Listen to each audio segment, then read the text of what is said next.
Second chapter के 8 consonant सीखे थे जो कि कर्व वाले कॉन्सोनेंट थे।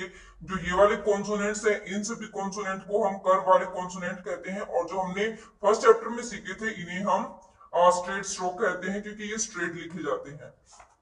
जो ये कर्व वाले कॉन्सोनेंट है, इस चैप्टर में हमने 8 कॉन्सोनेंट सीखे, और यहाँ पर हमने अब हम यहाँ पर 2 वॉवल सीखेंगे जो कि है ओ और यू। जो ओ है और यू है, ये बोलने में तो ओ और यू आते हैं, लेकिन जब भी किसी वर्ड के साथ कनेक्ट होते हैं या किसी वर्ड के बीच में आते हैं, स्टार्टिंग में आते हैं, तो हमें ये किस टाइप की साउंड देते हैं, स्टेनो में हम उनको किस तरीके से लिखेंगे और हमें इंग्लिश में कैसी साउंड मिलती है, आज हम ये सभी डिस्कस करेंगे। तो सबसे पहले तो जो ये फर्स्ट यहाँ पर ए और बी है, ये वर्ड्स है, आपने इनकी प्रैक्टिस कर ली होगी, क्योंकि यहाँ पर इन वर्ड्स में जो ये वाले हमारे कॉन्सोनेंट 8 कॉन्सोनेंट थे सेकंड चैप्टर के, इनके साथ जो हमने लास्ट टाइम वोवल सीखे थे उनके साथ इन वर्ड्स को बनाया गया है। आज हम सीखेंगे वोवल, 2 वोवल सीखेंगे यहाँ पर जो कि है ओ और यू। अब देखिए, जो ये वोवल है ओ और यू, ओ और जो ये यू वोवल है, दोनों के दोनों सेकंड प्लेस वोवल है, सेकंड प्लेस वोवल है। और जो हमने ए और ई ये जो वोवल सीखे थे ये भी सेकंड प्लेस वोवल थे। सेकंड प्लेस आपको क्लियर हो गया होगा कि सेकंड प्लेस क्या होता है। सेकंड प्लेस वोवल जब भी हम पढ़ेंगे, जब भी सेकंड प्लेस वोवल का हम डिस्कशन करेंगे, तभी हमें वो स्टॉप को या उस वर्ड को हमें ऑन द लाइन बनाना है। यानी कि जो ये कॉन्सोनेंट है इनको हमें ऑन द लाइन बनाना है।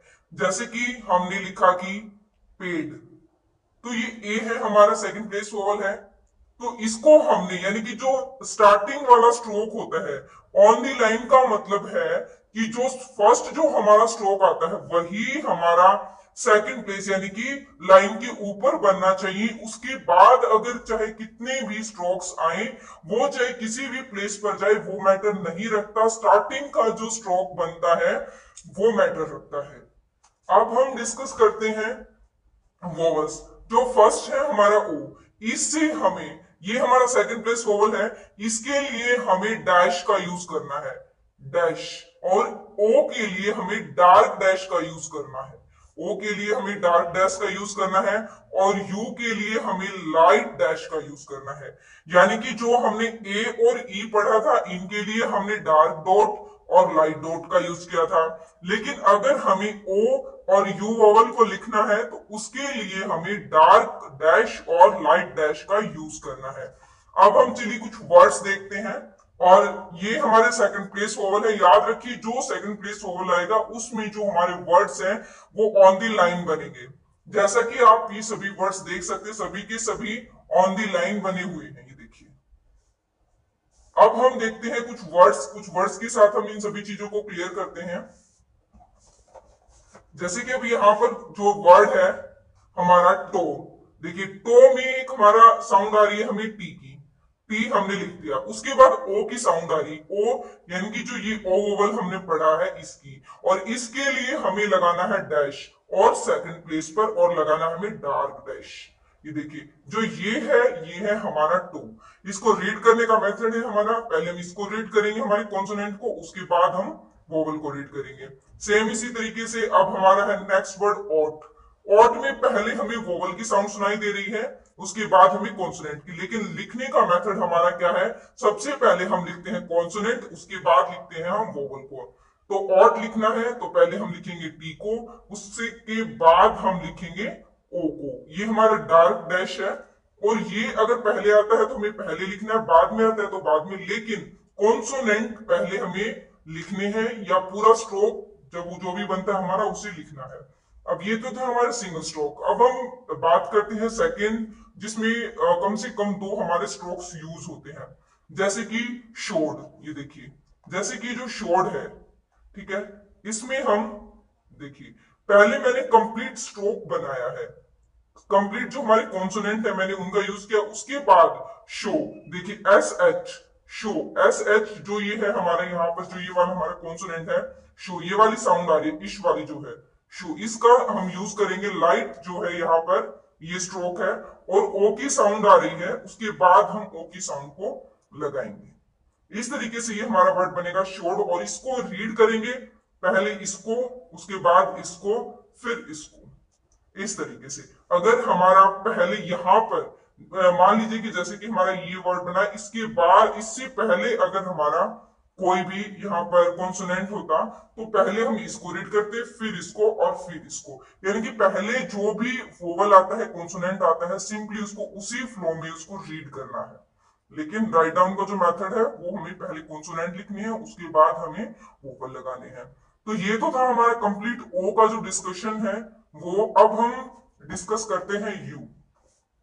जो यू है इससे हमें ज्यादातर साउंड ए की मिलती है। जो ओ है उसका ये लाइट साउंड है, सेकंड प्लेस वोवल है, इसके लिए भी हमें लाइट डैश का यूज करना है, जैसे कि अप। लेकिन स्पेलिंग में क्या है, जैसे ही आपको अप बोला जाता है तो आपके माइंड में ये बात ऑटोमेटिक आ जाती है कि अप के अंदर यू का यूज होगा। अप बोलते ही अप की जो स्पेलिंग आपके माइंड में आ जाती है। तो अप लिखने के लिए हमें क्या करना है कि पी और डैश, पहले वोवल हम नहीं लगा सकते क्योंकि लिखने का जो मेथड है पहले कॉन्सोनेंट है उसके बाद वोवल। बहुत ही मोस्ट इंपोर्टेंट चीज है, इसीलिए मैं आपको बार बार रिपीट करके ये चीज बता रही हूँ कि किस तरीके से आपको लिखना है, क्योंकि बहुत से बच्चे इस चीज में मिस्टेक करते हैं, पहले वो वोवल को लगाते हैं उसके बाद कॉन्सोनेंट को। ये बिल्कुल टोटली रॉन्ग है।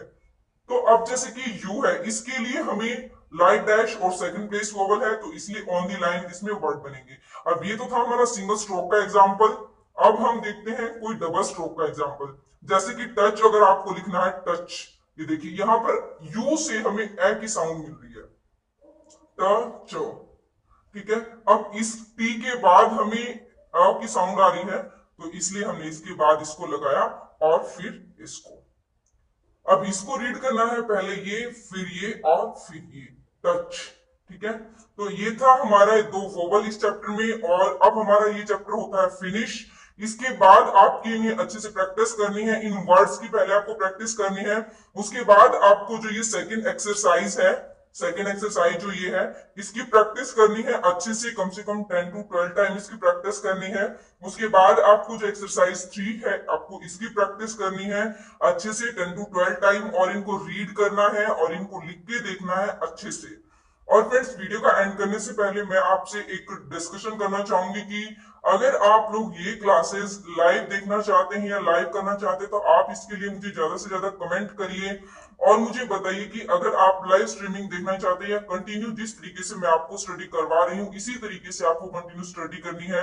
आपकी जो भी राय है प्लीज आप मुझे कमेंट करके बताइए। अगर आप लाइव स्ट्रीमिंग के थ्रू पढ़ना चाहते हैं, आप लाइव अगर आ सकते हैं तो प्लीज आप मुझे टाइमिंग भी बता दीजिए कि किस टाइम आप लाइव स्ट्रीमिंग चाहते हैं, और या फिर आपको इसी तरीके से वीडियो चाहिए। तो प्लीज आप इस चीज का मुझे जल्दी से जल्दी इसका आंसर दीजिए ताकि नेक्स्ट जो प्रोसेस है हम उसको उस तरीके से कंटिन्यू करें। तो अब जो ये सेकंड एक्सरसाइज है मैं इसको थोड़ा सा आपको रीड करके बता देती हूँ कि किस तरीके से आपको, वैसे तो आपको इस की में से इजीली आपको इसकी ट्रांसलेशन मिल जाएगी जो यहाँ पर इसको इसमें स्टेनो में लिख रखा है, लेकिन वहां पर आप इसे इंग्लिश में देख सकते हैं। उस जो हमारी की है, की के अंदर से आप देख के उसको लिखेंगे। अगर कोई वर्ड नहीं आता तो आप यहाँ से उसको देख कर उसे लिखेंगे। जैसे कि यहाँ पर लिखा हुआ है हैव दे पेड द डेब्ट। अब देखिए इनको रीड मैंने, ये यहाँ पर ज्वाइनिंग है, ज्वाइनिंग है, हैव है ये, उसके बाद दे है। पहला जो वर्ड है, सॉरी जो पहला हमारा स्ट्रोक है वो मैटर रखता है कि कहां पर हमने लिख रखा है। ज्वाइनिंग के बाद कोई भी स्ट्रोक कहीं पर जा सकता है, क्योंकि देखिए दे यहाँ पर ज्वाइनिंग में इसके साथ कनेक्ट है, लेकिन अगर एक्चुअल में आप जब दे को देखेंगे तो हम उसको इस तरीके से बनाएंगे, क्योंकि ये सेकंड प्लेस वोवल है तो ऑन द लाइन बनेगा। लेकिन जब भी कभी हम किसी ज्वाइनिंग के साथ बनाएंगे, ज्वाइनिंग जैसे कि हमने इन दोनों वर्ड को जोड़ दिया है तो यहां पर ये नीचे चला गया, ये रॉन्ग नहीं है। ज्वाइनिंग में कोई भी स्ट्रोक कहीं पर भी जा सकता है। जैसे कि सेम यहाँ पर ये देखिए आप दे थिंक, अगर आप थिंक की बात करेंगे तो यहाँ पर देखिए आप ऑन दी लाइन है, बट यहाँ पर ये लाइन से नीचे है। डजेंट मैटर, क्योंकि जो फर्स्ट जो वर्ड है वो अगर आपका सही है तो उसके बाद आपको बाकी जो स्ट्रोक्स है उनसे कोई मतलब नहीं है, कोई भी स्ट्रोक कहीं पर भी जाए। सेम इसी तरीके से देखिए दे थिंक द डेब्ट वाज पेड। सेम इसी तरीके से आपको इसे रीड करना है और इसकी अच्छे से प्रैक्टिस करनी है। प्लीज आप अगर कोई भी क्यूरी रहती है, कुछ भी आपकी प्रॉब्लम है, किसी भी तरीके की स्टेनो से रिलेटेड, आपको हेजिटेट नहीं होना है। आप इजीली बिना किसी टेंशन के आप इजीली पूछ सकते हो और अपना डाउट क्लियर करिए और अच्छे से स्टेनो को सीखिए। अगर आप बिल्कुल फोकस के साथ यहाँ से सीखेंगे तो डेफिनेटली आप बहुत ही अच्छे से सीख पाएंगे और आपको किसी भी तरीके की कोचिंग की, किसी इंस्टीट्यूट की कोई भी जरूरत नहीं पड़ेगी। तो वीडियो अच्छी आपको लगे तो प्लीज वीडियो को लाइक करिए, शेयर करिए, चैनल को सब्सक्राइब करिए। धन्यवाद।